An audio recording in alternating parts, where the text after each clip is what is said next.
Bismillahirrahmanirrahim. Assalamualaikum warahmatullahi wabarakatuh. Alhamdulillah. Allahumma ati nafsi taqwaha wa zakkiha anta khairu man zakkaha anta waliyuha wa maulaha. Amma ba'du. Alhamdulillah, summa alhamdulillah, para penonton dan para jemaah ikhwatul iman, a'azakumullah wa uhibbukum fillah, yang dirahmati Allah sekalian. Seperti yang telah kita meteraikan perjanjian, setiap Sabtu malam minggu kita mengaji, iaitu kita mengambil pedoman daripada teks dalam kitab yang bernama Hidayatus Sibyan, ataupun terjemahan dalam bahasa Melayu kalau kita nak pindah kepada pedoman, bimbingan, panduan terhadap anak-anak, yakni di dalam usaha kita tarbiyah anak-anak kita, memberi pendidikan yang pendidikan itu berasaskan kepada acuan agama, yang pendidikan itu sebenar-benar metod yang betul, dan itu merupakan satu mas'uliyah, suatu tanggungjawab yang Allah berikan kepada kita, yang terhimpun pada ayat dalam surah Tahrim, ya ayyuhalladzina amanu qu anfusakum wa ahlikum nara. Alhamdulillah, summa alhamdulillah, setelah kita berbincang, melihat dan kita meneroka dalam lautan ilmu, kita sampai pada tajuk Ma'rifatun Nabi, iaitu kita disuruh dalam pendidikan ini mengajar anak-anak kita mengenal Nabi, mengenal namanya, keturunannya, negeri tempat kelahirannya, negeri di mana beliau wafat, mengenal arti dan makna gelaran yang diberikan oleh Rabbul Alamin kepada beliau, iaitu Nabiullah, Rasulullah.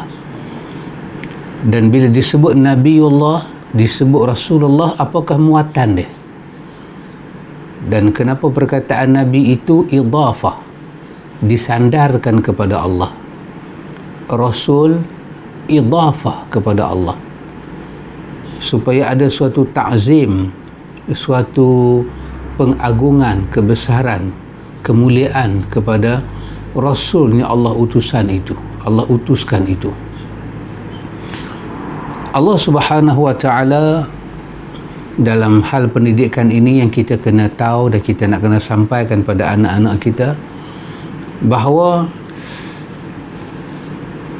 lebih kurang kita kata dalam lingkungan 13 tahun, ketika Umar Muhammad bin Abdullah huwa Rasulullah salawatullah wa salamuhu alaihi daiman ila yaumiddin, Allah ambil 13 tahun, ketika umur baginda 40 tahun diturunkan wahyu Iqra bismi rabbikal ladzi khalaq. Bermula tarikh itu Muhammad bin Abdullah sah menjadi Nabiullah. Allah hanya akan menggunakan dia untuk menurunkan seluruh khabar daripada langit, pemberitahuan tentang Allah, syariat Allah, agama Allah, kehendak Allah, perintah Allah, kemahuan Allah, apakah erti agama, apakah erti hidup di dunia, apakah erti makna hidup di akhirat. Kesemuanya Allah hanya pilih utusan Allah yang bernama Nabiullah. Kemudian Allah turunkan ya ayyuhal muddathir, maka beliau menjadi Rasulullah. Jadi selama umur baginda 40 tahun itu, lebih kurang dalam catatan sirah ini dia merekodkan hampir 13 tahun baginda duduk di Mekah. Setelah mencapai umur 40 tahun, kita kata campur dengan 15 dengan 13, hampir dalam umur baginda 53 tahun duduk di Mekah menyampaikan Islam, memperkenalkan makna la ilaha illallah, apakah makna an ya'budullah wajtanibut taghut, mengajak masyarakat yang ada bersungguh-sungguh memperkenalkan kepada masyarakat yang ada apakah kepada makna menyembah Allah Subhanahu wa taala dengan sembahan yang benar cara menyembah Allah Subhanahu wa taala, bukan dengan cara yang direka-reka, memperkenalkan ajaran akhirat, memperkenalkan kehidupan setelah kematian, ada hidupnya akan kita terokai. Kesemuanya ini ikhwan adalah perkara yang baru untuk masyarakat Mekah. Sesuatu yang mereka dengar benda baru, mereka tak pernah dengar agama yang menyatakan bahawa Tuhan hanya satu.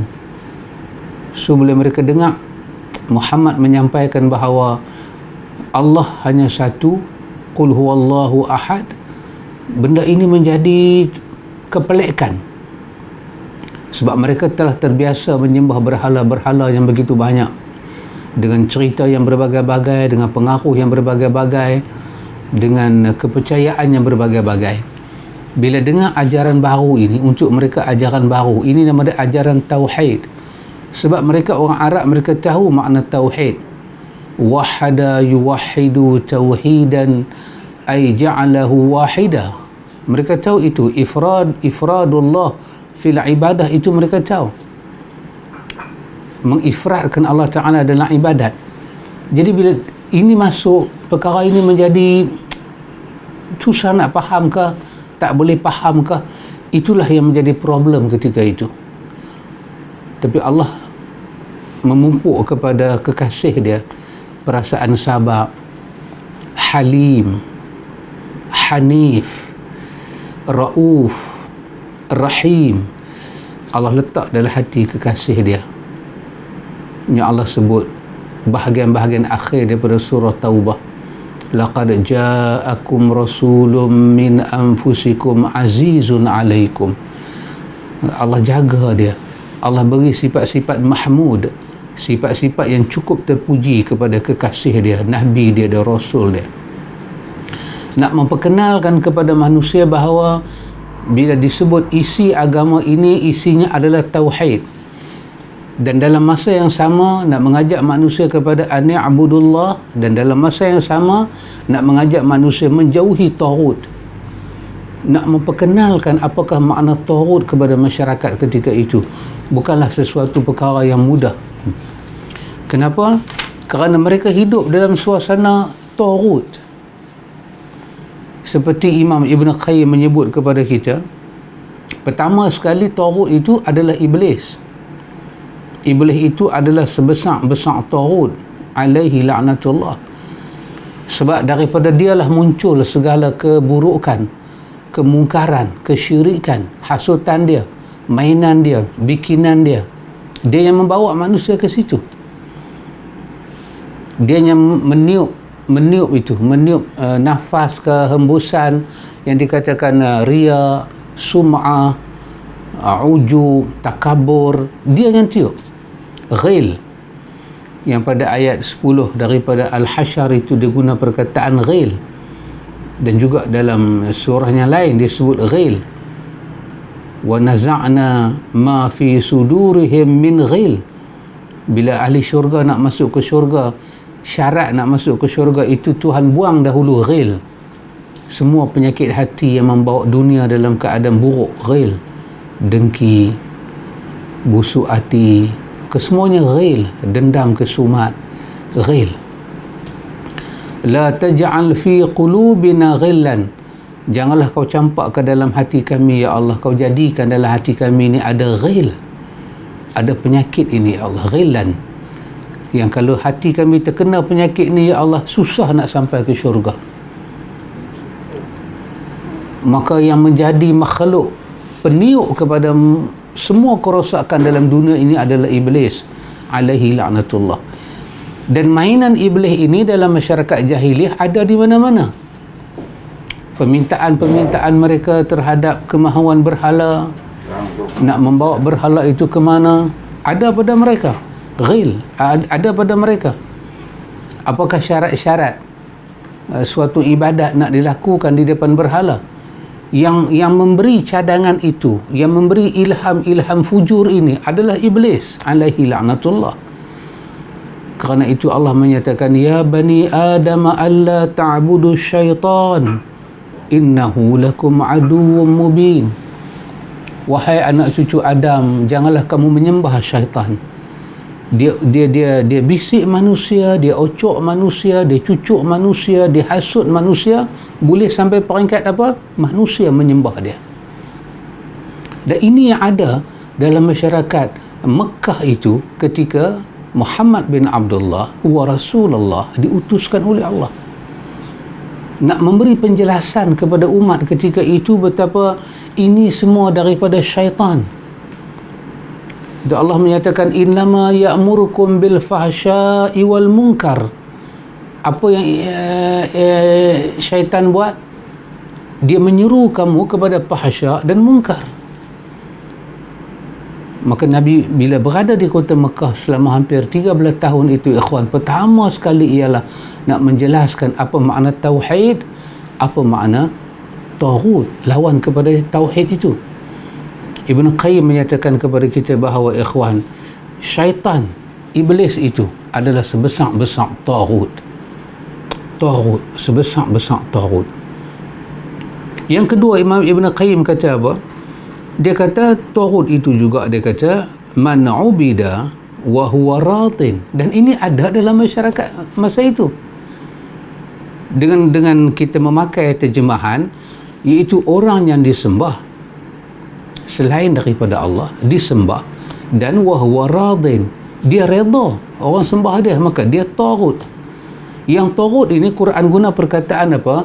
Wajtanibu, jauhi. Yang perkataan taghut ini wahyu yang turun kepada Muhammad bin Abdullah wa Rasulullah itu supaya menjauhi, melarang manusia daripada terlibat dengan taghut, bukan membuka jalan, menutup. Maka ada orang ramai ketika itu, masyarakat ketika itu sampai pada peringkat menyembah seperti mana kita kata kuhan, seperti araf, dukun-dukun yang ada, bomo-bomo yang ada pada masa itu, mainannya cukup kasar. Mereka guna sihir begitu dahsyat sampai peringkat mereka disembah. Radin, wahwa radin, dia yang akhirnya disembah itu terlibat dengan hasutan syaitan, dia redha dengan penyembahan itu, dia redha orang sembah dia. Maka ini sebesar-besar taghut. Yang ketiga, Ibn Qayyim kata apa, ikhwan? Ibn Qayyim kata orang yang mengajak manusia supaya menyembah kepada dirinya juga. Dalam kes yang pertama tadi, dia sembah, dia tak suruh orang sembah dia pun, tapi bila orang sembah dia redha. Tapi dalam kes yang ketiga ini, Ibn Qayyim kata apa? Iaitu man da'an nas ila ibadati nafsihi. Yang ketiga ni, dia pula suruh manusia sembah dia. Tadi dia kata bukan salah aku pun, dia pun nak sembah aku nak buat apa, tapi dia suka. Yang ni pula da'an nas, dia mengajak manusia ibadah kepada dia. Maka itu termasuk sebesar-besar taghut, yang kalimah lain kita katakan kufur, kalimah lain kita katakan syirik, yang boleh mengeluarkan manusia itu daripada wilayah tauhid kepada wilayah kesyirikan kepada Allah Jalla wa'ala. Yang keempat, Imam Ibn Qayyim kata apa? Termasuk dalam taghut ni yang ada pada masa itu ialah, dia kata, iaitu man da'a syai'an min ilmil ghaibi. Itu seorang yang mengaku dia tahu tentang benda ghaib. Dia tahu benda ghaib. Ini taghut, ikhwan. Taghut perkataan Arab asal dia bermakna tagha. Tagha bermakna melampau. Satu orang yang melampau perkataannya, perbuatannya, i'tiqadnya. Macam Fir'aun dikatakan taghut. Izhaba ilal Fir'aun innahu tagha. Pergilah jumpa, kamu berdua jumpa dengan Fir'aun, dia dah melampau. Pasal apa? Sebab perkataan dia tu melampau. Dia mengaku dia itu Tuhan yang maha tinggi. Maka taghut ini satu orang yang melampau. Yang melampau dia itu, dia melampau daripada al-haq, daripada garisan keimanan. Dia tidak boleh mendekati garisan itu. Ada satu garisan di hadapan kita yang dibuat oleh kalimah la ilaha illallah Muhammadur Rasulullah. Kita beribadah hanya pada Allah, dan seluruh peraturan ibadah itu kita ambil daripada Muhammad wa Rasulullah. Ja'ana bil bainati wal huda. Muhammad datang kepada kita dengan keterangan dan dengan petunjuk. Kita kena ambil keterangan itu dan petunjuk Muhammad itu, yang Nabi sendiri sebut pada kita dalam riwayat Muslim, fa inna khairal hadi hadi Muhammad. Sebaik-baik petunjuk adalah petunjuk Muhammad. Maka itu yang kita kena ambil. Tiba-tiba ada orang dia melampau daripada petunjuk itu. Dia mengaku kata dia tahu semua benda gaib, benda akan datang, semua dia boleh sebut, dia boleh ramal nasib orang. Ibn Qayyim kata inilah perkara yang disebut sebagai taghut, dan ada ketika masyarakat itu. Dan yang kelimanya Ibn Qayyim kata apa dia? Ibn Qayyim kata wa man hukmu bighairi ma anzalallah, iaitu semua orang yang berhukum dengan hukum yang tidak diturunkan oleh Allah, itu taghut. Dan memang masyarakat yang Nabi diutuskan itu, itulah masyarakatnya. Tak ada satu hukum Allah. Walaupun mereka kata mereka dekat dengan agama Hanif, agama Hanafiyah, agama Ibrahim, tapi tak ada satu ajaran Ibrahim masih tinggal. Yang mengaku mendapat Injil, tak ada satu Injil mereka ikut. Yang katanya reti tentang Taurat, tak ada satu Taurat mereka ikut. Maka kesemuanya pindah. Termasuk apa yang berlaku zaman Nabi. Bila Nabi tanya kepada orang Yahudi, kalau berlaku hukum zina di kalangan kamu, apa kamu nak buat? Apa nak buat? Dia tutup hukum itu dengan tangan baju dia tutup. Nabi kita, kenapa kau tutup? Sebab dia tahu Nabi seorang ummi, tak boleh baca. Tapi dia lupa, memang Nabi tak boleh baca, tapi huwa Rasulullah. Dia Rasulullah. Allah hantar Jibril bagi tahu, kata kenapa dia tutup lengan dia, kenapa tidak melaksanakan hukum yang berlaku kepada asyraf, kepada orang-orang Yahudi di kalangan pembesar mereka yang buat benda ni salah. Kenapa tak ditegakkan hukuman itu? Kenapa seleweng? Maka kesemuanya mereka pakai undang-undang bikinan sendiri, dan akhirnya mereka tolak yang Tuhan punya, tolak dengan penuh penghinaan. Maka Ibn Qayyim kata apa?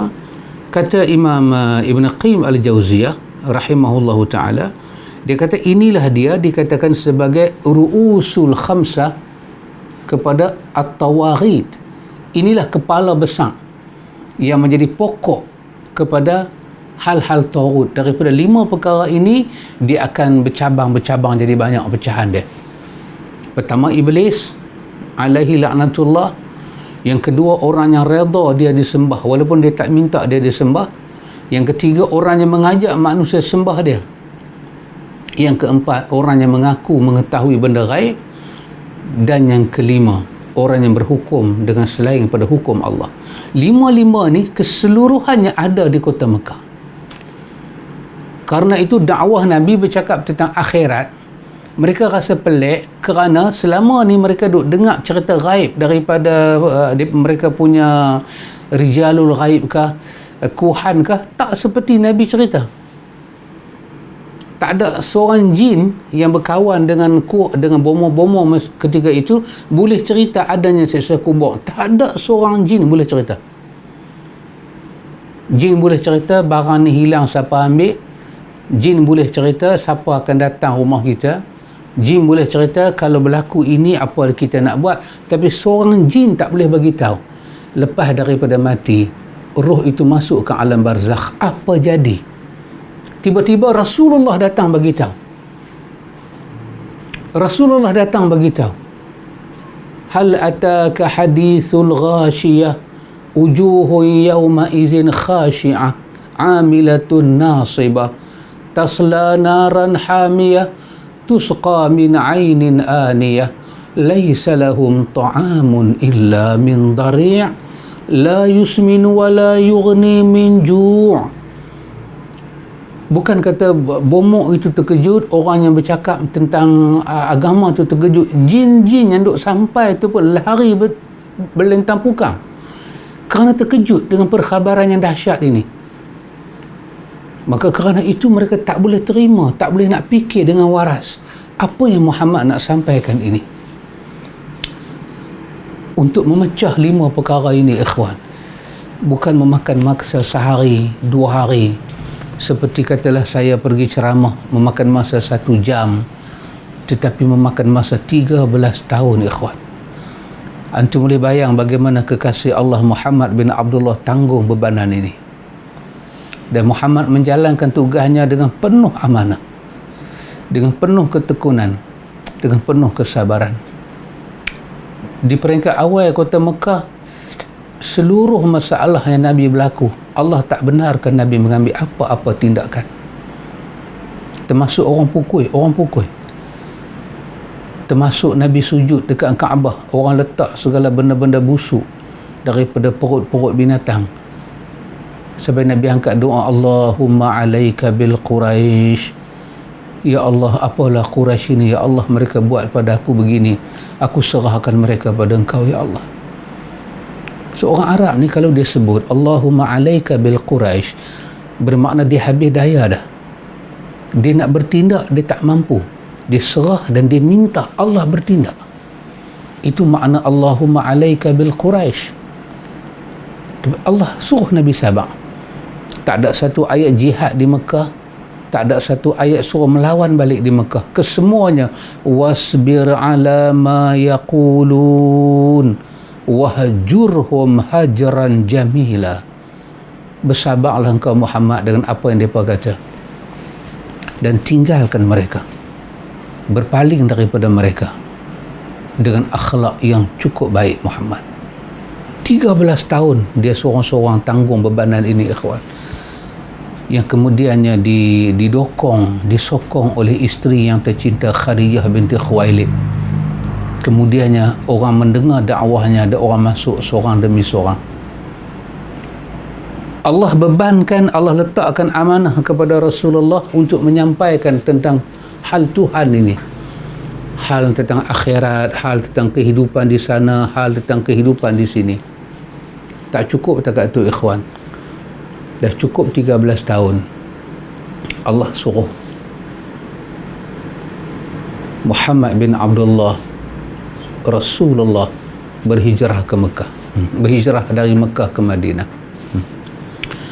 Tapi ikhwan, sebelum terjadi peristiwa nak hijrah itu, sebelum terjadi peristiwa hijrah itu, ada satu peristiwa yang berlaku kepada Nabi, yang peristiwa itu menunjukkan suatu paparan sirah yang cukup dahsyat. Peristiwa itu adalah peristiwa ketika Nabi masuk ke bumi Taif. Kesemua kita tahu 10 hari Nabi di Taif. Tapi bebanan yang Nabi tanggung itu lebih, Nabi rasa lebih seolah-olah lebih daripada 10 tahun, 12 tahun, 13 tahun duduk di Mekah. Taif ni kebetulan dia keluar sikit daripada area Mekah. Dia Taif. Nabi keluar. Segala penat dakwah dia, segala ujian dakwah dia, apakah harapan dia, apakah kemahuan dia, penat dia macam mana, lelah dia macam mana, had kemampuan dia tara mana, kesemuanya dia rakamkan dalam sepotong doa di Taif. Sampai peringkat Nabi kata pada Allah Ta'ala, Nabi kata, Allahumma inni ilaika ashku dha'fa quwwati wa qillata hilati wa hawani 'ala an-nas ya arhamar rahimin anta rabbul mustad'afina wa anta rabbi. Nabi kata, ya Allah, kepada engkaulah aku mengadu, kepada engkaulah aku mengadu apa? Dha'fa quwwati, kekuatan aku telah hilang, ya Allah. Dha'fa quwwati, kekuatan aku telah menjadi dhaif, ya Allah, lemah sangat-sangatlah ni. Rupanya bawa dakwah ni ikhwan, kita akan lalui benda ni. Orang kata, orang buat sampai kita akan jadi lemah. Itunya Nabi lalui.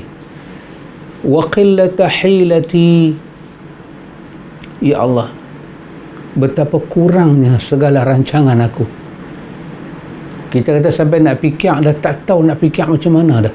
Orang menolak, orang mengata, orang buat tuduhan yang bukan-bukan. Wa hawani 'ala nas, ini paling dahsyat. Betapa aku ini hina di mata manusia, ya Allah. Antum boleh bayang seorang yang bernama Muhammad bin Abdullah yang mendapat gelaran Nabiullah, Rasulullah, tiba-tiba dia mengadu pada Tuhan. Dia kata, Tuhan, aku dipandang hina oleh orang. Apanya orang tu buat sampai dia terasa dia hina ni? Ini masalah lah, ikhwan. Masalah Muhammad bin Abdullah yang mendapat gelaran Al-Amin di kota Mekah. Semua orang tahu akhlak dia baik, budi pekerti dia baik. Dia payah nak ambil hati orang cakap. Dia cukup sabar, dia pemaaf. Tiba-tiba sampai pada satu tahap, orang punya buat dia, punya kata ke dia, sampai dia menyebut kepada Tuhan dia, aku ini hina di mata mereka, ya Allah. Ini satu bab dalam akhlak. Dikatakan apa? Muhammad Ghazali tulis satu buku tentang akhlak. Dia kata apa, ikhwan? Dia kata, janganlah kita bertindak macam mana? Kita kata dekat satu orang tu, kita kata, kita keji ke, kita apa, peringkat awal kita kata, dia tak sedap pun kita kata ke dia. Sampai satu hari dia baru sedap kita kata ke dia. Kalau ini berlaku, Muhammad Ghazali kata, kita pasti akan menanggung kerugian. Kerana tidak ada orang yang sedap orang kata ke dia, yang dia akan boleh duduk depan orang tu lagi dah. 13 tahun Nabi kita Muhammad berdakwah di Mekah, dia tak sebut benda ni, ikhwan. Tapi dia duduk 10 hari di Mekah, dia kata benda ni. Di 10 hari di Taif, dia kata benda ni. Masa-masa dia lalui sebelum tu, macam-macam orang buat. Dia tak kata pun, Tuhan, lemah dah kekuatan aku dah lagi. Dia tak kata dah, tak tahu dah nak rancang macam mana. Orang buat macam-macam di Mekah, dia boleh sabar lagi. Tapi bila dia sampai hak dia di Taif, nampaklah macam mana terbebannya dia. Nampaklah macam mana dugaan begitu besar melanda hidup dia. Sampai dia kata, Allahumma ilaika ashku dha'fa quwwati wa qillata hilati. Aku mengadu padamu, Tuhan, betapa lemahnya kekuatan aku dan betapa sedikit dan kurangnya helahnya aku ada, dan betapa paling dahsyat, ya Allah, aku dipandang hina oleh manusia. Nabi kata pada Allah, ya arhamar rahimi, tak apa ya Allah, aku tahu kau maha penyayang daripada yang sayang. Anta rabbal mustada'afin, engkau lah Tuhan pada orang yang lemah. Wa anta rabbi, engkau juga Tuhan aku dan kau tahu aku lemah, ya Allah.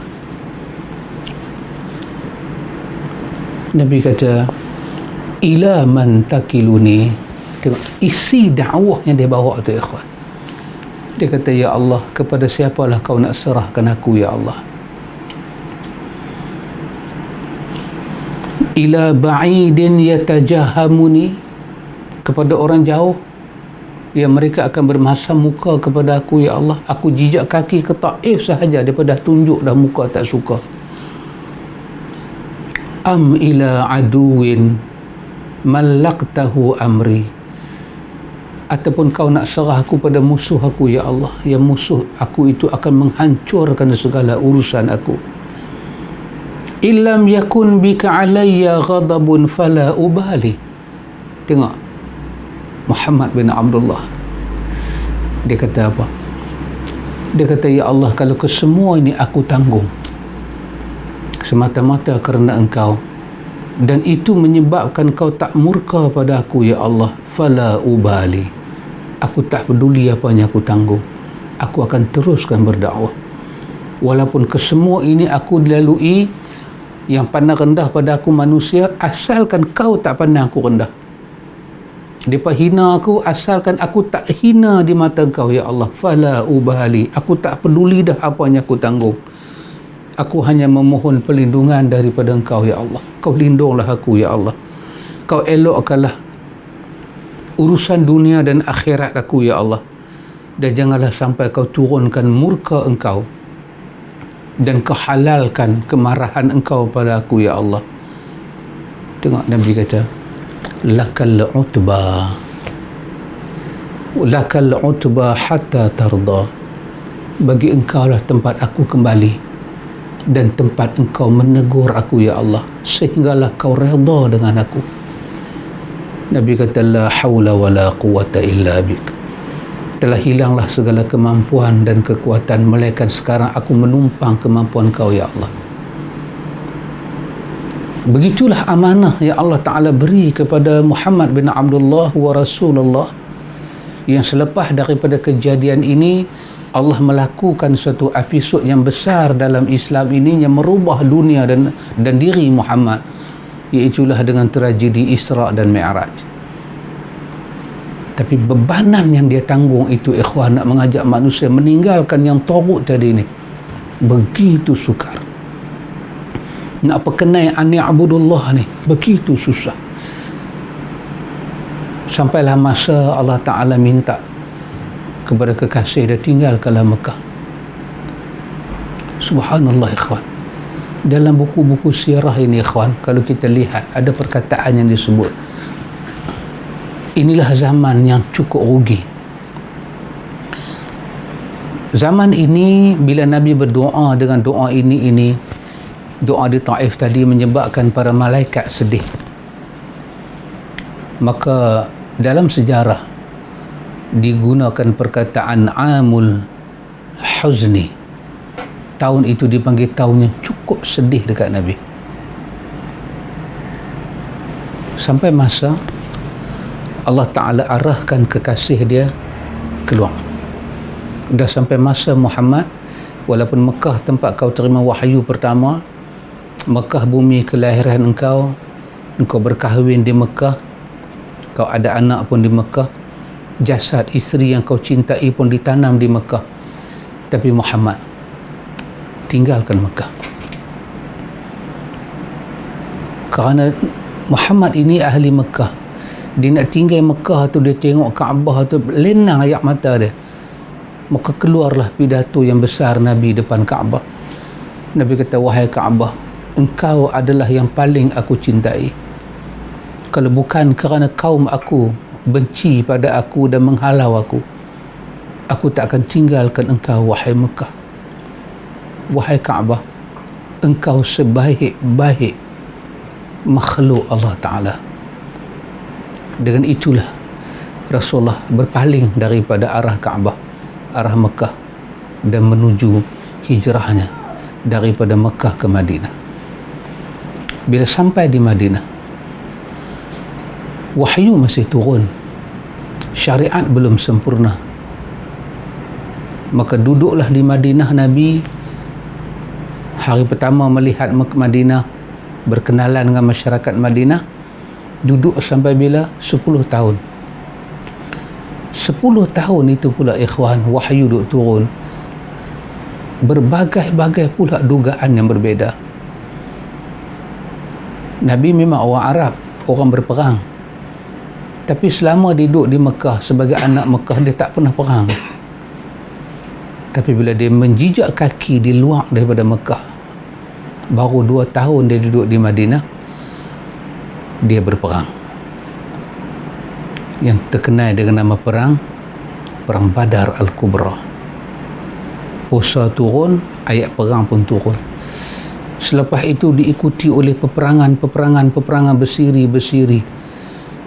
Berapa lama ikhwan? 10 tahun pula di Madinah. 10 tahun ikhwan. Allahu Akbar. Menjalankan perintah Allah Ta'ala selama 10 tahun di Madinah itu dengan penuh ketulusan. Ayat jihad datang di sana, zakat datang di sana, haji datang di sana, salat datang di sana, perintah azan pun datang di sana, wal amru bil ma'ruf wan nahyi 'anil munkar pun di sana. dan wa ghaira zalik, banyak lagi ikhwan. Tapi kesemua itu Nabi telah lalui dengan penuh kesabaran, sehingga akan mengambil masa lebih kurang, kita kata 10 tahun dia ambil masa, 10 sinin, 10 tahun ambil masa. Wa ba'daha, cukup 10 tahun, tuwfiya, Allah mewafatkan dia. Bila Nabi ikhwan menjalankan hal-hal seperti ini dengan penuh sempurna, menjalankan tanggungjawabnya kepada Allah Ta'ala, dalam hal seperti ini, para ulama kita guna perkataan, mereka kata inilah dia Muhammad bin Abdullah salawatullah wa salamuhu alaihi wa dinuhu baqa, agama yang dia bawa di atas nama dia Rasulullah, dia Nabi Allah, kekal. Wa haza dinuhu, dan inilah agama dia. La khaira illa dalla ummatahu alaihi, tidak ada satu kebaikan melainkan dia telah pun membimbing umatnya kepada kebaikan itu. Wala syarra illa hadharaha minhu, dan tidak ada satu keburukan melainkan bila Nabi tahu itu keburukan, Allah wahyukan itu keburukan, melainkan dihazarkan umat dia, dia ajak umat dia menjauhi semua keburukan itu. Wal khairul ladzi dallaha alaihi, maka semua kebaikan telah pun dia tunjuk pada umat dia. Maka sebesar-besar kebaikan itu apa dia ikhwan? At-tauhid, tauhid pada Allah. Inilah yang telah menjadi sebab kenapa masyarakat Arab itu berpecah, kenapa Muhammad dituduh pemecah belah masyarakat, kenapa Nabi dimusuhi, kerana tauhid. Maka Nabi ajak benda sebesar-besar ini, dan sampai pada peringkat wa jami'i ma yuhibbuhu Allah wa yardahu, semua benda yang menghimpunkan kecintaan Allah dan keredaan Allah, semuanya Nabi ajak pada umat. Wa syarrul ladzi hadharaha minhu, dan kejahatan itu seluruhnya Nabi minta umat jauhi. Dan sebesar-besar benda jahat ni apa dia?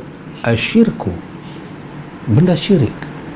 Kenapa dia syirik? Ingat tadi Taurut, dia ada 5, dia kata ru'us dia, 5 pokok dia, 5 tunjang dia, yang duduk di atas sekali apa dia? Iblis. Mana boleh syirik ada kebaikan? Syirik tak akan ada kebaikan, syirik tidak akan ada rahmat Tuhan, kerana yang mengepalai syirik ini adalah iblis alaihi laknatullah.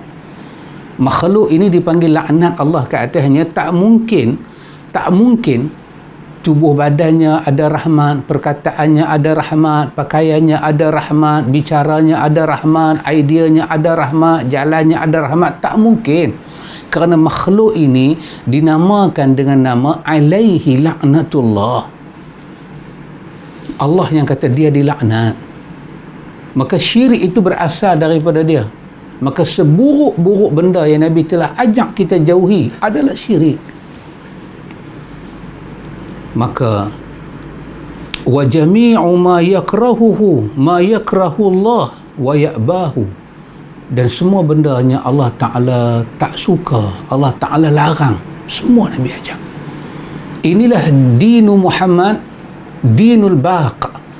Inilah dia agama Muhammad, agama yang dibawa oleh Muhammad. Inilah dia agama yang akan kekal.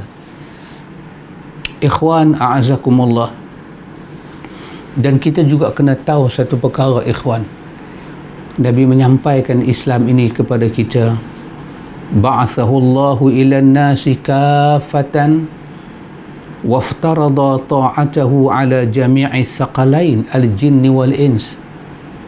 Allah bangkitkan Nabi Muhammad ini untuk manusia seluruhnya, dan Allah wajibkan untuk taat kepadanya daripada kesemua kalangan jin dan manusia. Dipanggil thaqalain. Thaqalain, thaqal bermakna berat, thaqalain dua benda yang diberatkan, dengan tanggungjawab. Tanggungjawab apa? tanggungjawab untuk beriman pada Allah dan ikut Nabi Muhammad. Sakalain, dua makhluk yang dibebani dengan amanah yang berat, iaitu jin dan manusia. Dan ikhwan, Allah Subhanahu wa taala sebut pada ayat 158 daripada surah Al-A'raf. Allah kata, qul ya ayyuhan nas inni rasulullahi ilaikum jami'a. Katakanlah wahai manusia, sesungguhnya aku ini Muhammad adalah rasul utusan Allah kepada kamu semuanya tanpa seorang pun berkecuali. Ya ikhwan, Allah hantar dia Muhammad bin Abdullah bin Abdul Muttalib bin Hashim Al-Qurashi daripada bangsa Arab yang berhubung dengan Nabi Ismail bin Ibrahim Al-Khalil, Rasulullah untuk kita semua, untuk kita ikuti. Bukan takat itu, bahkan Allah Subhanahu wa taala menurunkan ayat pada menyatakan bahawa agama yang dibawa oleh Muhammad ini sesempurna agama. Inilah agama yang Allah redha. Itulah dalam ayat yang selalu kita baca ikhwan, yang kita hafal, al-yawma akmaltu lakum dinakum wa atmamtu alaikum ni'mati wa raditu lakumul islama dina. Inilah agama yang telah Allah sempurnakan dengan perutusan Muhammad sebagai Nabi Allah, sebagai Rasulullah, telah membawa agama yang sempurna dan penuh dengan kecukupan nikmat. Dan paling dahsyat Allah menyebut wa raditu lakumul islama dina. Allah kata aku redha. Allah kata dia redha. Islamnya Muhammad bawa ini untuk kamu pakai sebagai agama kamu, aku redha. Itulah yang menyebabkan imam kita, Imam Darul Hijrah rahimahullahu ta'ala, dia menyatakan bahawa fama lam yakun yawma idzin dinan fala yakunul yawma dina. Kata Imam Malik, apa-apa yang tak pernah menjadi agama di zaman Muhammad, maka dia tidak akan jadi agama pada hari ini. Maka agama semuanya kena dilihat kepada Muhammad. Pasal itu ikhwan, hal ini mesti diketahui dengan betul ikhwan. Perutusan Muhammad bin Abdullah sebagai Rasul itu bukan untuk kita sambut kelahirannya ikhwan, tapi untuk disambut syariatnya dengan betul, dengan faham. Sehingga Nabi sebut dalam riwayat Irbad ibn Sariyah, juga hadisnya diriwayatkan oleh berbagai imam, Abi Dawud, Tirmizi, dengan kedudukan yang sahih. Irbad ibn Sariyah sebut, Nabi kata apa? Nabi kata, taraktu ma'alal bayda layluha kanahariha la yazighu anha ba'di illa halik. Nabi kata, aku tinggalkan kepada kamu agama sunnah sebagai suatu hamparan yang terhampar. Macam mana? Lailuha kanahariha, jelas terang bahawa dia adalah hidayah daripada Allah, aku adalah Rasulullah. Nampak, dapat dilihat macam mana? Lailuha, kalau dilihat pada waktu malam, dapat dilihat cahayanya terang menderang macam waktu siang. Tak ada benda yang aku sembunyikan, kesemuanya telah aku sampaikan. Itulah perkataan Huzaifah, perkataan Abi Zar, itulah perkataan Salman Al-Farisi. Tak ada satu benda pun Nabi tak sampai, semuanya telah disampaikan begitu jelas dan terang. Nabi kata, taraktum, inilah yang telah aku tinggalkan pada kamu. Nabi kata, la yaziru anha ba'di, tidak ada orang yang selepas daripada aku tak ada ni, dia tinggal benda ni, dia gelincirkan jalan dia tak ikut apa yang aku bawa. Malaikat Nabi kata, illa halik, dia pasti binasa. Subhanallah ikhwan. Karena tu ikhwan, kenapa dalam hidup kita ini kita selalu bertanya pada orang, bila orang bercakap tentang agama, kita bertanya mana dalil dia, kerana kesemuanya kena berhubung dengan Rasulullah. Kalau tak berhubung, dia tidak ada bukti dia daripada Rasulullah, maka jadilah seperti mana Abdullah bin Mubarak sebut, laula al-isnad laqala man syaa ma syaa. Kalau bukan kerana hubungan itu, pembuktian sanad itu, manusia akan cakap apa sahaja dia nak cakap tanpa perlu bukti. Mana kita cakap dia salah? Kerana bukti sanad. Karena itu ikhwan, kita tak boleh meninggalkan Rasulullah ni, tak boleh. Selama-lamanya menjadi kewajipan kepada kita bertanya kepada orang yang memperkenalkan agama kepada kita, adakah yang dia perkenalkan itu dari Rasulullah. Saya guna perkataan selama-lamanya, selagi akal kita masih waras, kita mencintai dinullah, menjadi kewajipan pada kita bertanya daripada mana sumber bendanya orang kata agama tu orang nak sampai pada kita. Kenapa ikhwan? Salah satu daripada yang logiknya adalah kerana kita disuruh menerima hanya Rasulullah. Jadi tak boleh ada campur tangan orang lain, sebab Allah telah meletakkan sistem wahyu pada dia. Dia maksum. Orang nak bercakap tentang Tuhan ni maksum, pilihan Allah. Tak boleh kita tokok, tak boleh kita tambah, kerana ayat tadi kata akmal tu. Akmal bermakna takaran dia cukup. Yang dalam tak payah buang, yang luar jangan tambah balik dah. Itu akmal. Siapa yang bawa akmal ni? Muhammad bin Abdullah wa Rasulullah. Jadi kalau kita nak bercakap sesuatu yang Nabi tak sebut, yang Nabi tak kata, bermakna kita telah mencanggahi ini. Dan ini adalah dasar yang paling tunjang dalam agama. Mengenal Muhammad, mengenal Nabi kita. Ikhwan, ada sebuah riwayat ikhwan daripada Anas bin Malik. Ini disebut dalam riwayat Bukhari. Imam Qurtubi, dia ada tulis satu kitab yang besar, nama dia At-Tazkirah. Dia cerita pasal mati, pasal akhirat ya. Dalam banyak-banyak riwayat yang Imam Qurtubi letak di situ, dia letak riwayat ni. Ini daripada Al-Bukhari.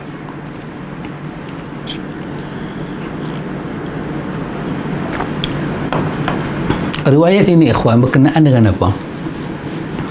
Berkenaan dengan Anas cerita bila kita masuk dalam kubur. Bila kita masuk dalam kubur ikhwan, apa akan terjadi pada kita? Innal abda idza wudi'a fi qabrihi. Hamba bila diletak dalam kubur, apa akan jadi? Tawalla anhu ashabihi. Kawan-kawan semua akan balik. Ini pertama akan jadi. Subhanallah ya kawan. Apa dia? Innahu la yasmi'u qar'un ni'aluhum. Dia akan dapat dengar serikan kasut kawan-kawan yang balik. Allah kembalikan roh dia, dia dapat dengar, dan dia tahu kata dia berada di mana. Ketika itu ikhwan, kuburnya begitu sepi, akan terserlah kesepian dia. Antum boleh bayang masa kita hantar anak kita pergi asrama, bila dia nampak saat perpisahan itu, dia duduk lambai tangan ke kita, kita lambai tangan ke dia, kereta kita duduk bergerak, macam mana air mata dia turun. Sepi bermukim di hati. Ya ikhwan, ini adalah suatu perkara yang setiap orang masuk dalam kubur sangat takut. Bila dengar serikan kasut, tahu dah dia ditinggalkan. Tadi daripada awal lagi roh dia naik, dicabut roh dah, dia naik ke langit. Lepas tu dia datang balik ke alam barzakh, ke alam kubur. Dia mai balik, dia mai dia tengok semua orang tinggal dia. Jantung dia itu berdenyut ikhwan, sangat menakutkan. Ketika itu, beserta dengan ketakutan yang dia dengar orang duk tinggal dia itu dengan penuh kesepian yang menakutkan, serta merta ketika itu Nabi kata atahu malakani, serta merta ketika itu datang dua malaikat. Nabi kata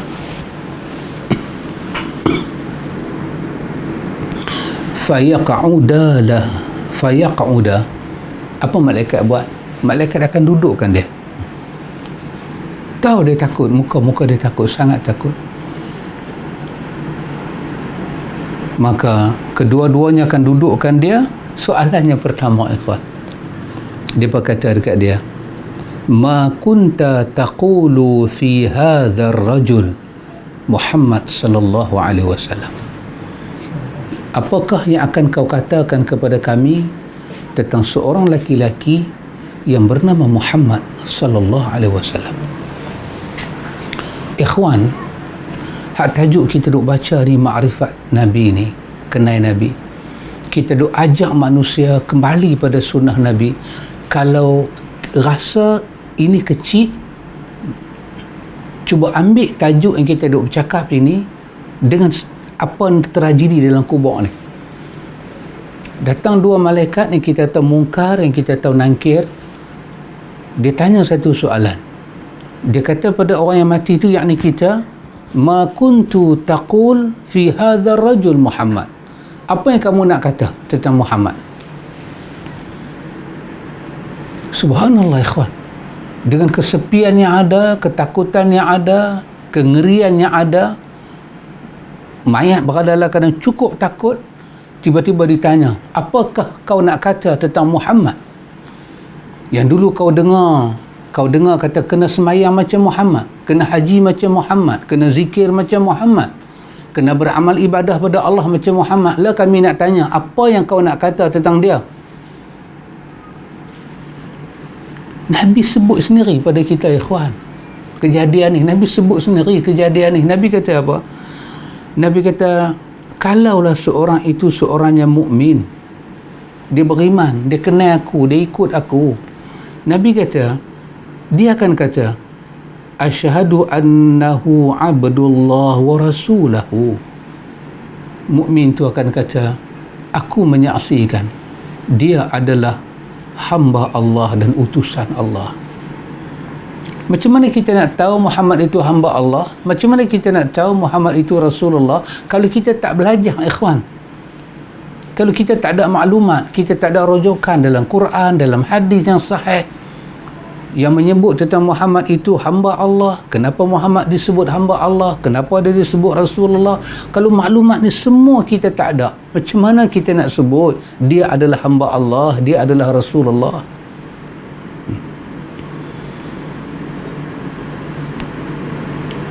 Ini yang saya nak sampaikan, ikhwan. Bila seorang mukmin jawab Muhammad itu adalah hamba Allah dan Rasulullah, terus malaikat kata kat dia, yang ni ikhwan, malaikat kata kat dia, apa malaikat kata?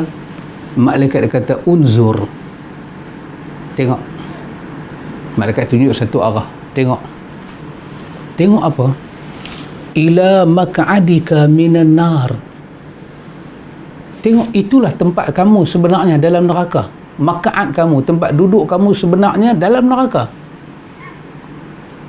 Tapi kerana kamu ni satu orang yang beriman pada Allah, kamu ikut Muhammad, walaupun kamu ada kesalahan, kamu ada dosa, kamu ada kecacatan dalam hidup, tapi kamu ikut Muhammad, kamu tahu tentang betapa dia itu hamba Allah dan Rasulullah, patut kamu sampai situ. Tapi tengok sekarang apa Tuhan buat pada kamu. Malaikat kata, qad abdalakallahu ta'ala bimaq'adan minal jannah. Allah telah tukar tempat duduk kamu daripada neraka dengan tempat duduk dalam syurga. Ya subhanallah, ikhwan. Cuba renung sebentar perkara ni, ikhwan.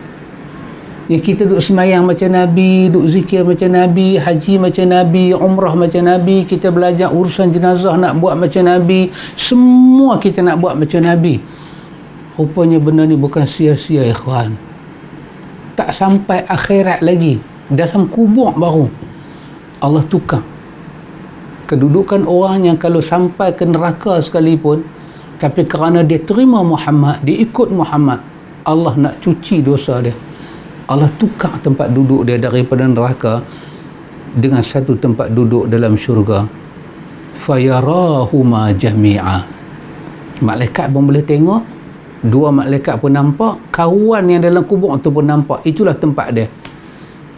Dia telah jawab kedudukan Muhammad dengan kedudukan yang betul dalam kubur, ikhwan. Maka apa jadi? Imam Qatadah kata, terjadilah pada masa itu sesuatu yang cukup luar biasa yang menyebabkan mayat itu tak tertahan lagi melihat akan rahmat yang Allah Ta'ala bagi pada dia.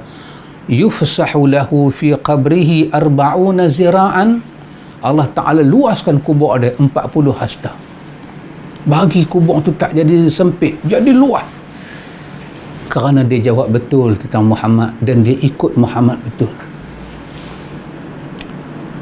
Tapi dalam riwayat Muslim dikatakan 70 zira'an, di luah 70 hasta. Allah luahkan kubur ada 70 kali 70 hasta. Apa jadi? Wa yamla'u alaihi khadran ila yaumi yub'atsun. Apa jadi? Allah Ta'ala penuhkan kubur dia itu dengan sesuatu yang khadra. Khadra dalam bahasa Arab bermakna hijau, tetapi di sini dia merujuk pada makna apa?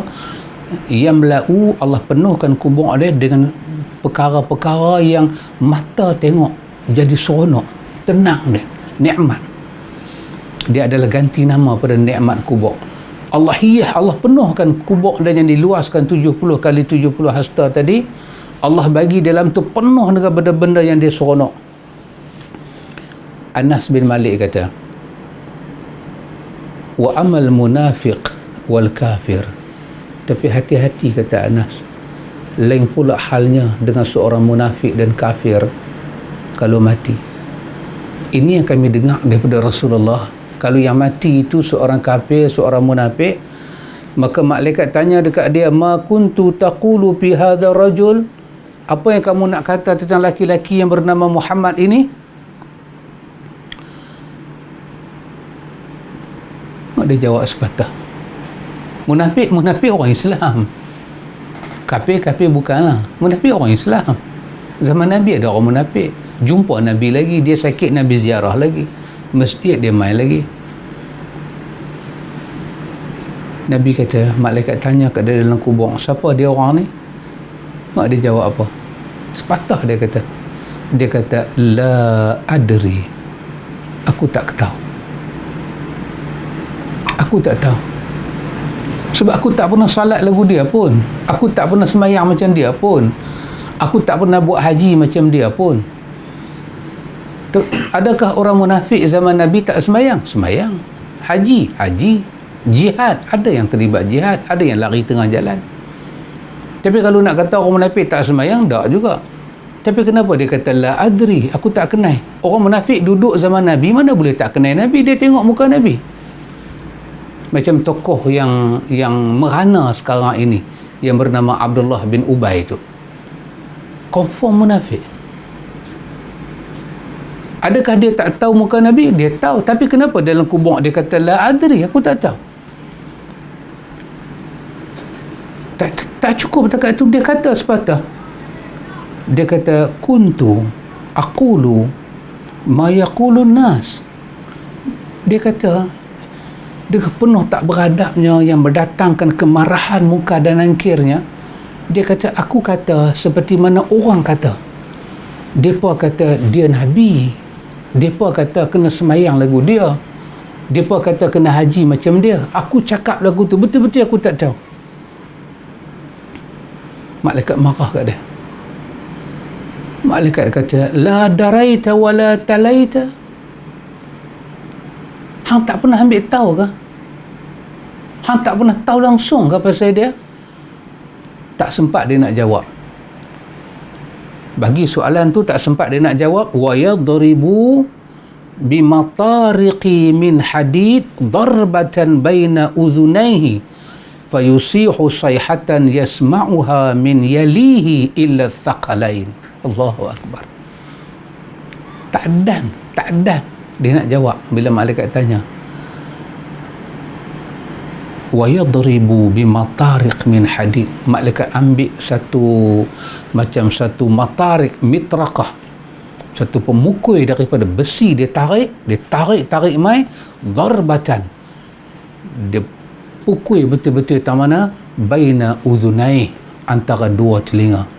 Ni telinga dia bagi tengah-tengah. Fayusihu sayhatan, Nabi kata bila dia pukul itu, tiba-tiba Nabi kata bong, kata keluar satu suara kawan yang mati ni menjerit. Yang Nabi kata yasma'uha, kalau dah tepi kubur tu ada binatang, Nabi kata kamu dapat lihat binatang tu akan lari pergi jauh-jauh. Tapi Nabi kata sayang, illa thaqalain, jin dan manusia saja tak dengar. Kalau kebetulanlah kejadian itu berlaku, atas kubur tu ada binatang, ada burung ke, ada unta ke, ada kucing ke, kebetulan memang dia kena macam riwayat ni, binatang tu akan lari, kamu akan nampak kepada binatang tu. Jin dan manusia tak dengar. Ikhwan, hadis ni diriwayatkan oleh Imam Bukhari. Artinya ma'rifatun Nabi ini adalah satu benda yang cukup penting, ikhwan. Ikut Nabi, kita kena memastikan jalan kita ikut Nabi itu betul, adalah penting, ikhwan. Pasal tu kena tanya ke mana ustaz ke, siapa-siapa kita tanya, syekh ke, ustaz ke mana Tuhan nak ajak kami pergi ni? Amalan-amalan yang Tuhan bagi kepada kami ni, kenapa Tuhan tak ambil dari Nabi, sedangkan Quran dah kata dah sempurna dah. Itu kalam Allah kata sempurna dah, cukup dah, berisi dengan muatan nikmat, dah Allah redha dah. Kenapa Tuhan tak bagi yang tu pada kami? Kenapa Tuhan bagi benda-benda yang tak tahu entah ke mana ni? Ini adalah suatu perkara yang kita kena tahu, ikhwan. Kalau kita tak kenal Nabi kita, bukan kata kita akan melelong hidup dalam dunia, bahkan masuk dalam kubur kita akan jadi cukup takut. Nak jawab macam mana ni? Hanya orang yang ikut Nabi dengan ikhlas boleh jawab, asyhadu annahu abdullah wa rasuluh ja'ana bil bayinati wal huda. Aku bersaksi Muhammad itu adalah Abdullah, adalah Rasulullah. Tu malaikat ulang balik, malaikat tanya, Muhammad siapa dia? Kita akan jawab, Muhammad adalah Abdullah, adalah Rasulullah. Macam mana kita nak kata huwa Abdullah huwa Rasulullah kalau kita tak tahu apa-apa, ikhwan? Kalau kita tak pernah semayang lagu dia, tak pernah kaji pasal dia, tak tahu kebesaran dia, tak tahu kewajipan ikut dia, kita lebih selesa ikut orang lain, walaupun yang orang lain ajak tu tak ada kena mengena dengan Nabi langsung. Tak ada, ikhwan. Tak ada langsung. Macam mana kita nak kata asyhadu annahu abdullah wa rasuluh? Jangan sampai keluar di mulut kita dalam kubur la adri, macam orang munafik. Dia semayang, dia puasa, tetap Nabi kata dalam kubur dia kata dia tak kenal aku. Allahu akbar, ikhwan. Inilah dia, ikhwan, yang kita sampaikan tentang Muhammad huwa Rasulullah. Dia adalah Rasulullah, ikhwan. Demi Allah, sesungguhnya kita menyaksikan Muhammad bin Abdullah adalah Rasulullah. Meninggalkan Muhammad bermakna meninggalkan utusan Allah yang Tuhan tak akan benarkan kita hidup dengan tenang. Saya nak mengakhiri kelas kita pada malam minggu ini dengan satu memori kecil yang saya teringat semula, iaitu ketika guru kami mengajar, Syekh Maulud Al-Hanafi. Ada satu perkataan yang saya rasa berbekas pada diri saya sampai sekarang. Dia kata, dia dalam nak bagi tahu hal inilah, dia kata begini, dia kata kalau kita sepakat pada menyatakan seseorang itu jahat, kalau kita sepakat pada menyatakan, sebutlah satu nama, Jason King lah, sebut Jason King, kita sepakat dia jahat. Jahat meter ke mana? Dinding istana pun dia kopek. Hanya Jason King saja boleh ajak raja duduk bawah pokok. Tak pernah ada orang hantu pun tak buat meter tu. Main dengan Jason King, raja berkipas bawah pokok. Sampai dia pun marah kat Jason King lah. Bukan kata dia halau istana. Dinding istana dia kopek. Dia jual kat mana tak tahu.